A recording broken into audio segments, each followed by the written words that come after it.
So what Charles' law tells us is the relationship between volume and temperature.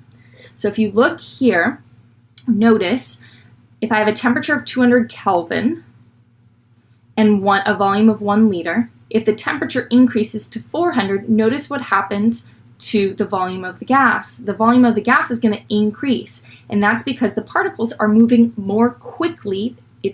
And so the gas is going to expand out. Now, if you think about it, when temperature increases, volume also increases. What type of relationship is this? Well, this is a direct relationship. When one goes up, the other one goes up as well.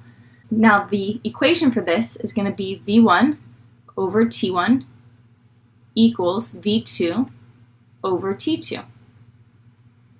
Okay. The only quirky thing about Charles' law when we're dealing with temperature is that the temperature must be in Kelvin.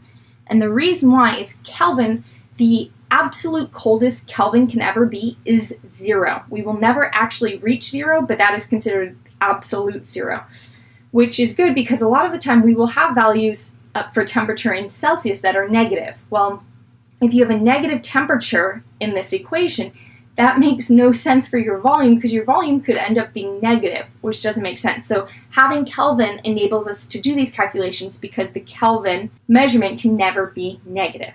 Okay? So remember, to go from Celsius to Kelvin or Kelvin to Celsius to do that conversion, remember the temperature in Kelvin equals the temperature in Celsius plus 273. Okay, so let's look at 2 quick examples. 300 Celsius, and I'm asking you to convert that into Kelvin. Well, I need to take my temperature in Celsius, 300, and I'm going to add that to 273, and that will give me my temperature in Kelvin. So I get 573. Okay, let's look at the next one. 25 Kelvin. I'm actually going to write this one out. So my temperature is in Kelvin, so 25 equals TC, temperature in Celsius, plus 273. So to solve for my temperature in Celsius here, I need to take 25 and I need to subtract 273 from it. And what I get is negative 248 degrees Celsius. All right, so there are 2 more practice problems for you to do here. So let's look at 2 examples of actually applying Charles' law. It tells me that a balloon is inflated in a room at 24 degrees Celsius, so that's going to be my T1, my first situation, my temperature, with a volume of 4 liters, V1. It then tells you that the balloon is heated to a temperature of 58 degrees Celsius, so this will be my T2, and it wants to know what the volume will be. So let's write out my equation for Charles' law, V1 over T1 equals V2 over T2. My volume is 4.00 liters. Keep in mind your temperature has to be in Kelvin, so I need to take 24 degrees Celsius, and remember your temperature in Kelvin equals TC plus 273. So I'm going to take 24 and I'm going to add it to 273. So my temperature in this case is 297. That's going to equal my V2, which is what I'm solving for, all over, well, 58 plus 273 will be my new temperature, so 331. All right, so what I'm going to do is I'm going to cross multiply. So these multiplied by each other will equal these multiplied by each other. So let's write that out. So 297 times my V2 equals, well, I'm going to take 4 and multiply by 331, and I get 1,324. And now I need to take both sides and divide by 297. Divide by 297. And keep in mind, I'm going to keep everything in my calculator. My V2 equals 4.458. Let's figure out sig figs. So I've got, keep in mind here, the 24 is not what you use for sig figs. Because you then add 273 to it to get the 297, your 297 is what you're going to use for sig figs. So I've got 3 sig figs here, 3 sig figs here, and 3 sig figs here. So use your temperature in Kelvin for determining sig figs. So I need 3 sig figs, 1, 2, 3. So this is going to round to 4.46. Keep in mind my units for volume were in liters, so this is going to be liters. Let's make sure this answer makes sense. So I go from a temperature of 24 degrees to 58 degrees. So my temperature is increasing. My volume should also increase because, according to Charles's law, volume and temperature are directly related. It does increase, so I know that I did the correct work. All right, let's look at one last practice problem. It says a gas at 65 degrees Celsius, my T1, occupies a volume of 4.22 liters, my V1. At what temperature in Celsius will the volume be 3.87 liters? So that is my V2. So I'm going to set this up. V1 over T1 equals V2 over T2. My V1 is 4.22. Keep in mind, my T1 is currently in Celsius. It needs to be in Kelvin to do this calculation. So I need to add 273 to it. So this is 338. Just because I ask for your temperature in Celsius does not mean you can leave anything in Celsius. You will get the wrong answer. I will show you what you need to do in 1 second. So 3.87 is my V2 all over my T2. So I am going to cross multiply. Okay. And so what I end up getting is 4.22 times T2 equals, I need to take 3.87 and multiply it by my temperature, 338, and I get 1,308.06. And then the last step I need to do for this part is divide by 4.22.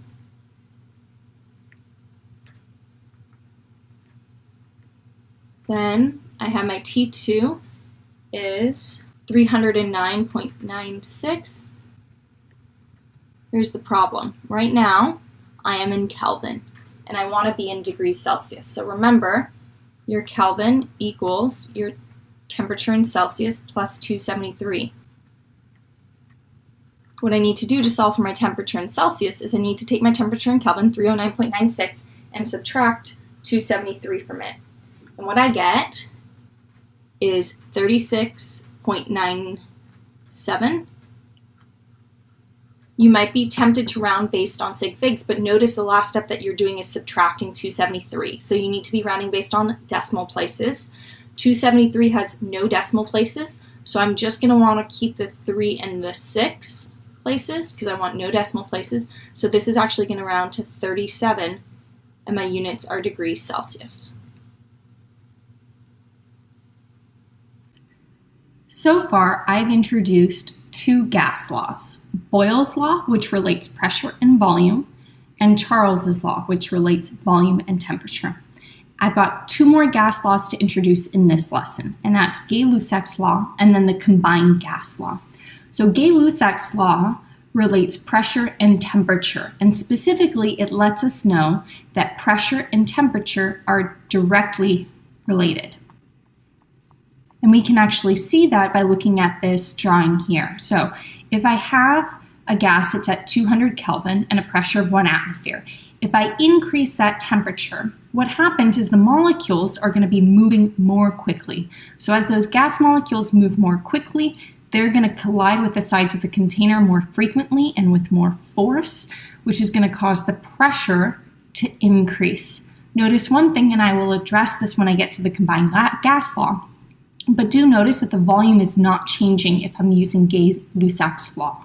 All right, so just like with Charles's law, which showed a direct relationship between volume and temperature, for Gay-Lussac's law, the formula is going to be the following. P1 over T1 equals P2 over T2. And keep in mind, just like with Charles's law, the temperature must be in Kelvin. All right, so let's look at some examples here. All right, so for example 1, it says a gas system has an initial pressure and temperature of 12 atmospheres, so that's my P1, and a temperature of 27.9 degrees Celsius, so that's my T1. If the pressure changes to 3.74 atmospheres, that's my P2, what will the resulting temperature be in degrees Celsius? Okay, so I'm going to use my formula P1 over T1 equals P2 over T2. I'm going to plug in my P1 is 12.0. My T1 I'm given it in degrees Celsius. So what I need to do, remember, to go from degrees Celsius into Kelvin, I need to simply add 273 to my temperature in Celsius. So I'm going to do that right now. So 27.9 plus 273, and I get 300.9. So I'm not going to round this. I'm going to just keep it as it is. That equals my pressure in my second situation, which is now 3.74 atmosphere. So my pressure has decreased, and I'm being asked to solve for my new temperature. Okay, so I'm going to cross multiply. So what this gives me, I have 12.0 times my T2, and that equals 300.9 times 3.74. And that is unrounded 1,125.366. Now I'm going to take 12.0 and divide both sides by that value to get T2 all by itself. Okay, and what I get for my temperature, unrounded, is 93.7805. So 93, I'm going to just round to 93.78. Keep in mind this is in Kelvin, but I want to be in Celsius.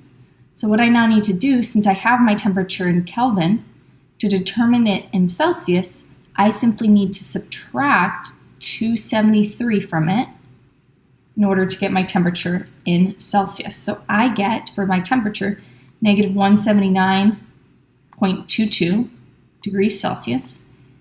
Again, you might be tempted to round based on sig figs, but keep in mind, because my last step is subtracting, I need to round based on decimal places. So 273 has no decimal places, so I'm just going to keep the 9 there. And so this is just going to round to negative 179, and my units are degrees Celsius. All right, let's look at the next example.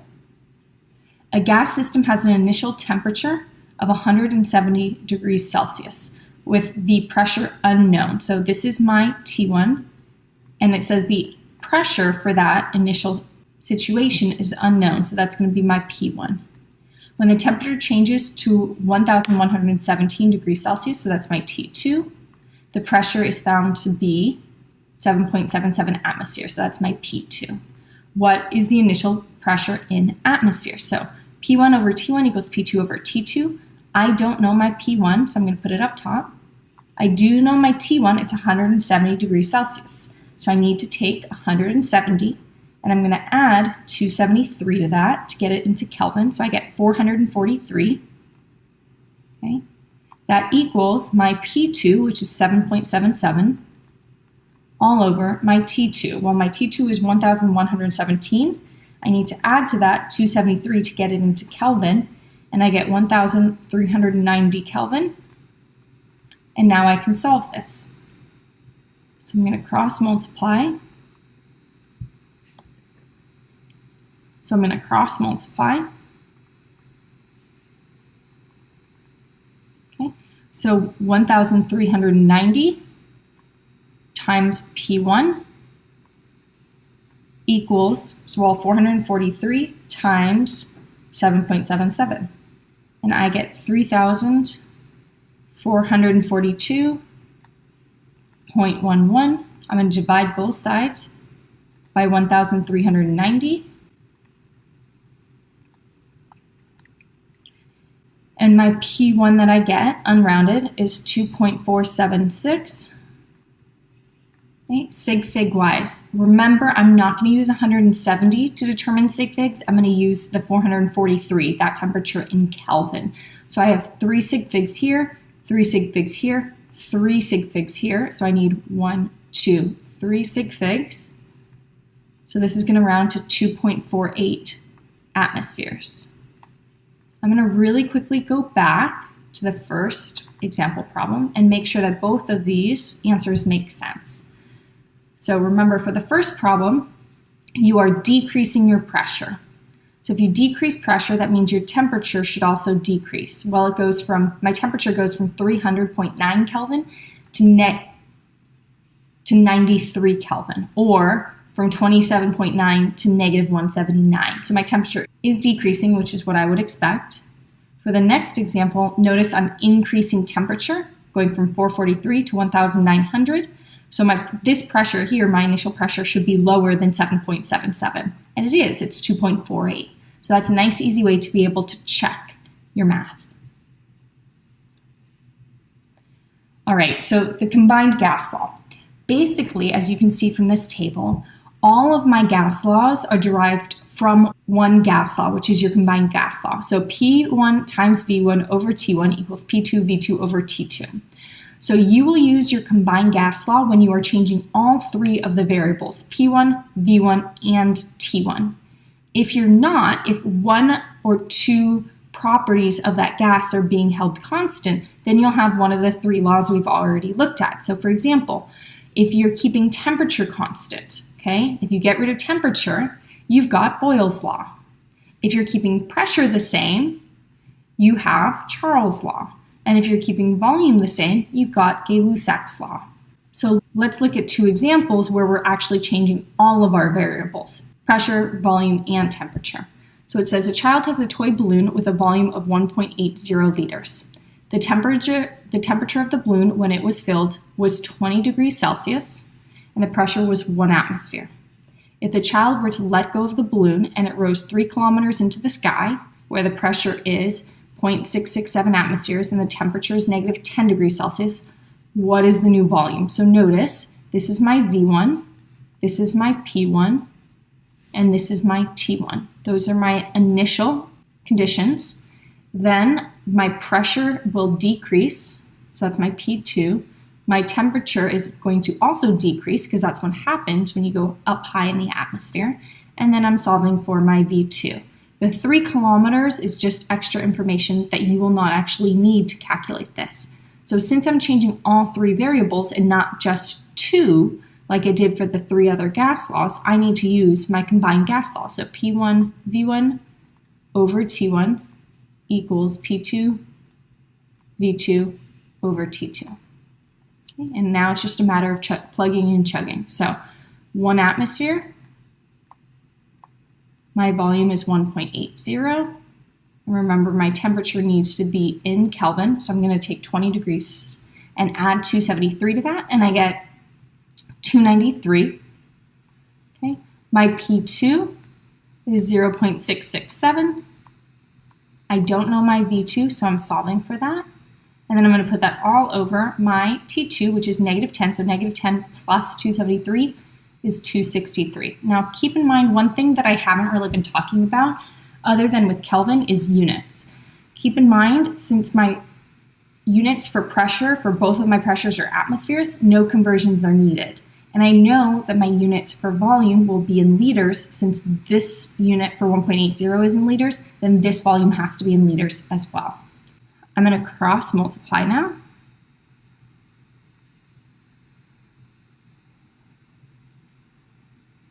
All right, so what that gives me, I'm going to take 293, and I'm going to multiply that by 0.667 times V2, so I get 195.431 times V2, and that equals, so I'm going to take 1 times 1.8 times 263, and I get 473.4. Now I'm going to divide both sides by 195.431. And my volume that I get, unrounded, is 2.422. Okay, sig figs. So let's look here. 1.00 has 3, 293 has 3, 0.667 has 3, and 263 has 3 sig figs. So 1, 2, 3. So 2.42. And my units are going to be liters. So notice there are 2 counteracting factors in this when we look at what happens to the volume. So when the balloon rises, its volume increases. It goes from 1.80 to 2.42. Why? Well, the pressure is decreasing, which means the volume should increase. But the temperature is decreasing, which would cause the volume of the balloon to decrease as well. Because remember, pressure and volume are inversely related, but temperature and volume are directly related. So clearly the effect of the pressure decreasing is more significant than the effect of temperature decreasing, which is why the volume of a balloon when it rises up in the sky will increase until it eventually pops. And keep in mind, when a balloon rises up in the atmosphere, remember, the higher up in the atmosphere you are, the lower the pressure is. All right, let's look at example 2. I have 17 liters of a gas at a temperature of 67 degrees Celsius and a pressure of 88.9 atmospheres. What will be the pressure of the gas if I raise the temperature to 94 and decrease the volume to 12 liters? So since I'm changing 3 variables, I'm using combined gas law. This is V1, this is T1, this is P1, this is my T2, and this is my V2. All right, so